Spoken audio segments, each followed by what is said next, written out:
اس حدیث کو اپنی کتاب میں جگہ دینے والے امام کون ہے؟ امام مسلم۔ عن عائشہ عن النبی صلی اللہ علیہ وسلم قال، ام المؤمنین عائشہ رضی اللہ تعالیٰ عنہا سے روایت ہے، وہ نبی صلی اللہ علیہ وسلم سے روایت کرتی ہیں کہ آپ نے فرمایا، ما من میت یصلی علیہ امۃ من المسلمین یبلغون 100، کوئی ایسی میت نہیں ہے، ما من میت، من کون سا زائدہ تاکید کا فائدہ دے رہا ہے، کوئی بھی میت ایسی نہیں ہے کہ جس کی نماز جنازہ ادا کرنے والے مسلمانوں کی ایک جماعت ہوں، جس کی نماز جنازہ میں شامل ہونے والے، جس کی نماز جنازہ ادا کرنے والے کون ہوں؟ مسلمانوں کی ایک جماعت ہو، ایک گروہ ہو۔ سوال پیدا ہوا کون سا گروہ، کتنی تعداد؟ فرمایا یبلغون 100، جن کی تعداد کہاں تک پہنچ رہی ہو؟ 100 تک۔ تو کوئی بھی میت ایسی نہیں ہے، لیکن کس میت کی بات ہو رہی؟ مسلمان میت کی، جو کفر و شرک سے پاک صاف ہو۔ کوئی مسلمان میت ایسی نہیں ہے جس کی نماز جنازہ ادا کرنے والے لوگ مسلمانوں میں سے ایک جماعت ہوں، 100 تک پہنچ رہے ہوں، کلہم یشفعون لہ، سب کے سب اس کی شفاعت کریں، یعنی کہ اس کے لیے دعائیں کریں، الا شفعوا فیہ، مگر ان کی شفاعت اس کے حق میں قبول ہوگی۔ کتنی عظیم حدیث ہے، خوشخبری کی حیثیت رکھتی ہے میرے اور آپ جیسے گنہگاروں کے لیے، کہ ہماری نماز جنازہ میں اگر کتنے لوگ شامل ہو جائیں؟ 100، لیکن یہاں پہ شرط کیا ہے؟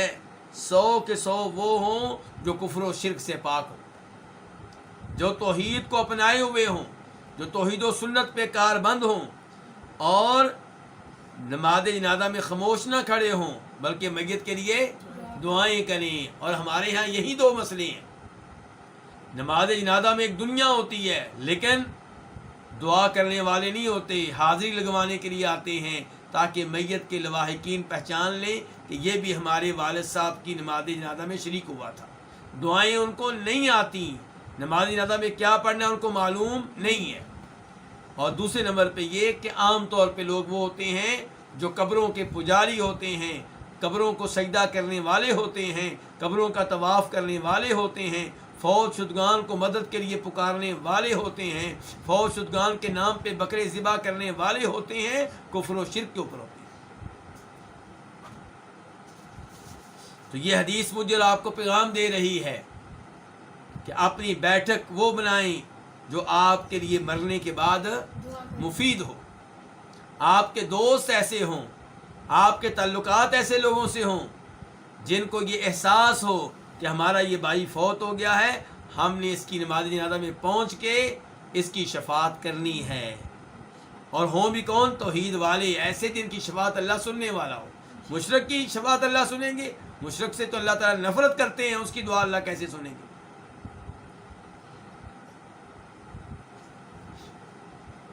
تو نماز جنازہ میں پتہ چلتا ہے کہ آپ نے تعلقات کیسے لوگوں سے قائم کیے تھے۔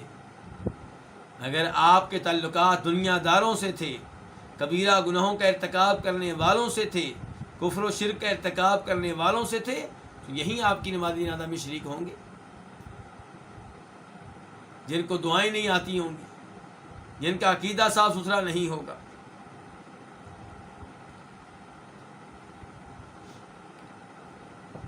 تو اس حدیث سے معلوم ہوا کہ نماز جنازہ میں زیادہ سے زیادہ لوگ ہونے چاہیے اور توحید والے ہونے چاہیے، اور ان کو چاہیے کہ جنازے میں شریک ہو کے زور لگائیں، اخلاص سے دعائیں کریں، اللہ کی منت کریں کہ اللہ تعالیٰ میت کو معاف کر دے، اس پہ رحم فرمائے، اسے قبر کے عذاب سے، جہنم کے عذاب سے بچائے اور اسے جنت میں جگہ دے۔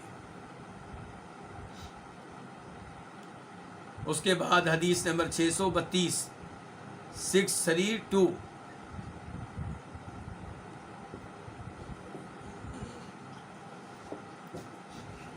اس حدیث کو اپنی کتاب میں جگہ دینے والے امام کون ہے؟ امام مسلم۔ عن قریب مولی ابن عباس، قریب سے روایت ہے۔ قریب کون ہے؟ جناب عبداللہ ابن عباس رضی اللہ عنہما کے مولا ہیں، یعنی کہ ان کے آزاد کردہ غلام ہیں۔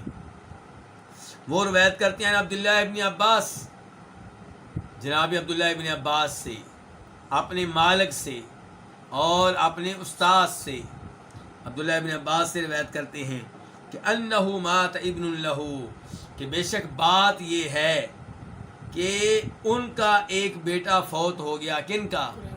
عبداللہ ابن عباس کا. کہاں فوت ہوا؟ بقدید او بعصفان، مقام قدید پہ یا مقام عصفان پہ. یہ شک ہو گیا کس کو؟ راوی کو.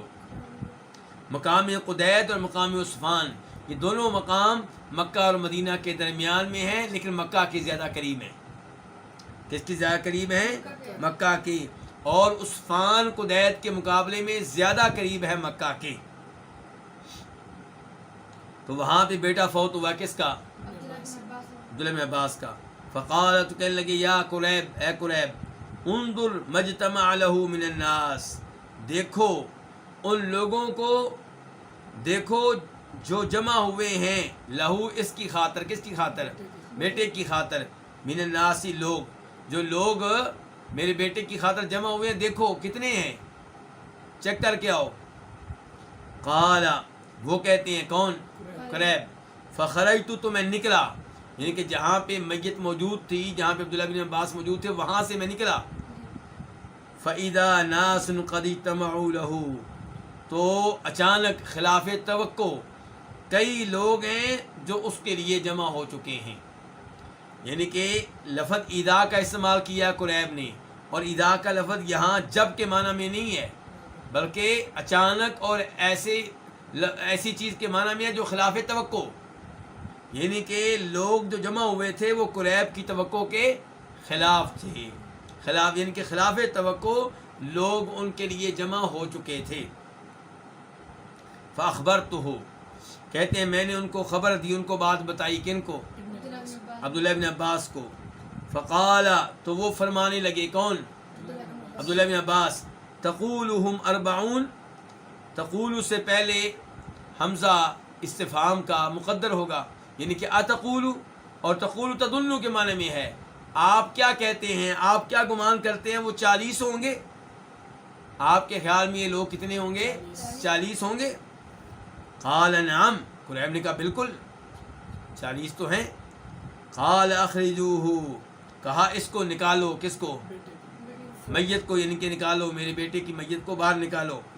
فإنی سمعت رسول اللہ صلی اللہ علیہ وسلم یقول، کیونکہ میں نے رسول اللہ صلی اللہ علیہ وسلم سے سنا تھا کہ آپ کہہ رہے تھے ما من رجل مسلم یموت فیقوم علی جنازتی 40 رجلا لا یشرکون باللہ شیئا الا شفعهم اللہ فیہ. کوئی ایسا مسلمان آدمی نہیں ہے جو فوت ہو جائے اور اس کی جنازے پہ 40 آدمی کھڑے ہوں، ایسے 40 آدمی جو اللہ کے ساتھ کسی بھی چیز کو شریک بنانے والے نہ ہوں، مگر اللہ تعالیٰ ان کی اس کے حق میں شفاعت قبول کرتا ہے. پچھلی حدیث میں کتنے آدمی تھے؟ 100، اور یہاں پہ کیا کہا گیا ہے؟ 40. اور یہاں پہ واضح طور پہ کہا گیا وہ 40 آدمی کیسے ہونے چاہیے؟ اللہ تعالیٰ کے ساتھ شیئن، کسی کو بھی شریک کرنے والے نہ ہوں، نہ کسی پتھر کو، نہ کسی قبر کو، نہ کسی زندہ بزرگ کو، نہ کسی مردہ بزرگ کو، نہ کسی درخت کو، نہ کسی لوہے کو، کسی بھی چیز کو اللہ کے ساتھ شریک کرنے والے نہ ہوں. نہ گائے کو، نہ بندر کو، کوئی بھی چیز اللہ کے ساتھ شریک کرنے کی اجازت نہیں ہے.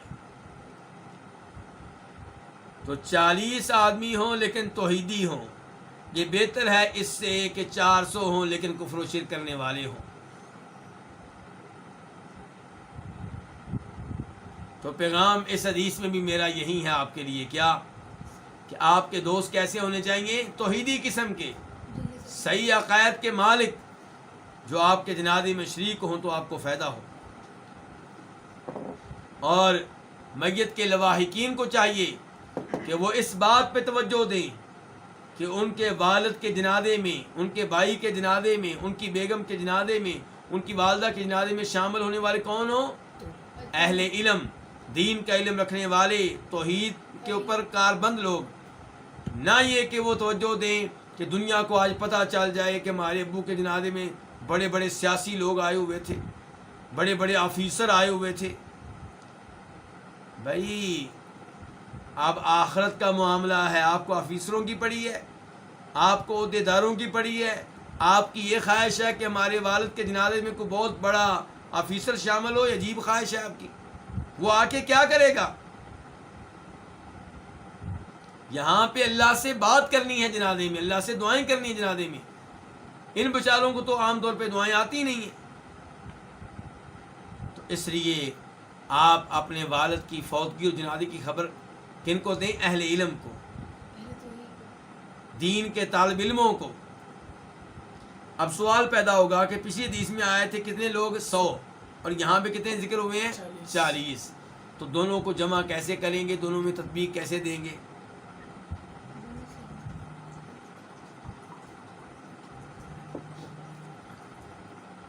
ایسی احادیث کو منکرین حدیث قسم کے لوگ اور ملحد قسم کے لوگ، لادین قسم کے لوگ، لبرل قسم کے لوگ پیش کرتے ہیں بتانے کے لیے کہ اسلام میں تضاد ہے. اسلام میں کیا ہے؟ ایک حدیث میں آیا 40، دوسری میں کیا آیا؟ 100. جب کہ اس کو تضاد کہنا، یہ تضاد کہنے والے کی بہت بڑی غلطی اور کم عقلی کی دلیل ہے. ایک حدیث میں کہا گیا کہ جنازے میں 40 آدمی شریک ہوں، شرک کرنے والے نہ ہوں، تو اللہ تعالیٰ شفاعت قبول کرتا ہے. اور دوسری میں کہا گیا 100 والی حدیث میں یہ نہیں کہا گیا کہ اگر 100 سے کم ہوئے تو شفاعت قبول نہیں ہوگی. 40 آدمی ہوں اللہ شفاعت قبول کرتا ہے. پھر 40 کے بعد چاہے 45 ہوں، چاہے 50 ہوں، چاہے 70 ہوں، چاہے 80 ہوں، چاہے 90 ہوں، چاہے 100. مثال کے طور پہ نبی علیہ الصلوۃ والسلام نے کسی جنازے میں دیکھا کہ 100 آدمی ہیں، تو آپ نے کہا جس جنازے میں 100 آدمی ہوں تو اللہ تعالیٰ ان 100 آدمیوں کی شفاعت قبول کرتا ہے. کسی جنازے میں دیکھا 40 آدمی ہیں، کہا جس جنازے میں 40 آدمی توحید والے ہوں اللہ ان کی شفاعت قبول کرتا ہے. وہ بھی ٹھیک، یہ بھی ٹھیک، نہ یہ غلط نہ وہ غلط.